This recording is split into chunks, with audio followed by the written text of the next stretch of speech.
ووصلنا يا جماعه الحمد لله ل 40 مليون حمار اهلاوي ما بيفهمش حاجه، بيب بيب حافظ مش فاهم كل اللي انتوا عارفينه على الاهلاويه.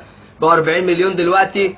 احصائيه اتعملت واحنا مش عارفين اصلا اتعملت ازاي ولا امتى ولا فين، ولا حسبوها في انهي مجره دي، ولا في فين يعني مش فاهم.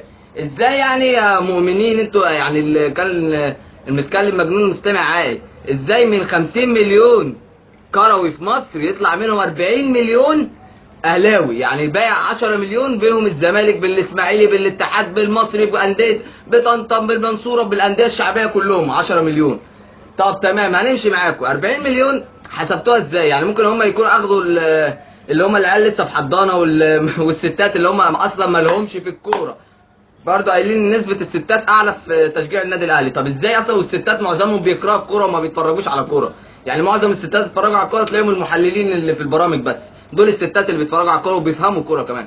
وتلاقي كمان باقي ال 40 مليون دول اللي هم البيب بيب المتوزعين، اللي هو ايه، انا ماليش في الكورة بس بشجع الاهلي. إيه هو كده يعني؟ ما يعني ولا تفهمني ولا تخليني افهمك يعني. مش فاهم انا ازاي حسبتوها 40 مليون. ويطلع لك بقى كمان ايه، ان قناة النادي الاهلي في اليوم بيتفرج عليها 9 مليون شخص. ده قناه النادي الاهلي اصلا ما حدش من الاهلاويه بيفتحها، والله العظيم ما حد من الاهلاويه بيفتحها، وانا بفتحها بشوف يعني هم بيعرضوا ايه. يعني انا كزملكاوي بشوف هم بيعرضوا ايه، الاقي جايبين الماتشات اللي الاهلي بيكسب فيها بس. يعني يعني قناه دي ايه دي، ولا جايبينها منين دي؟ ايه الماتشات اللي بيعرضوها اللي الاهلي فيها كسبان بس؟ ما بيجيبوش اي ماتش الاهلي متعادل فيه او خسران فيه.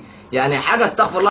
لو الدليل القاطع ان هم بيب امبارح ولا مش عارف اول امبارح، لقيت مدحت شلبي اللي هو المعرس الكبير بتاعهم يقول لك ايه، بالنسبه لجماهير الاهلي ان هم خايفين ان حسام عاشور ما يلعبش الماتش اللي جاي عشان اتطرد في الدوري. لا ما تقلقوش هو هيلعب. يعني انت لو قاصد ان انت تكسب جبهتهم، انت كاهلاوي قاصد ان انت تكسب جبهتهم مش هتقول كده. انت بتبين لنا ان هم بيب يا جماعه. يا عم احنا عارفين مش لازم، وعارفين ان انت معرس فمش لازم يعني شويتين دول وكسف الجبهه اللي ملوش لازمه ده تعمله قدامنا. لا احنا عارفين ان انت معرس وعارفين ان هم بيب يعني عادي. ودلوقتي بقى سيبكم مع فقرة الساحر ولا مش عارف، فقرة القرد اللملوم البيب بيب لما بيجي يسألوه انت ليه بتشجع النادي الاهلي؟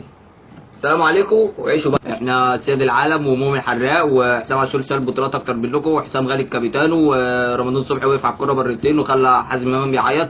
واحنا اسياد العالم و38 دوري وكل حاجه في العالم، وغلبنا الروما اللي هم اسياد العالم، وغلبنا كل الناس في العالم، ونقدر ننافس في كوكب المريخ والمشتري والعطارد والزهره والارض وكل حاجه، ونقدر ننافس المجرات الثانيه. احنا نقدر ونقدر نلعب في دوري ابطال اوروبا والتشامبيونز ليج وكونفدراليه.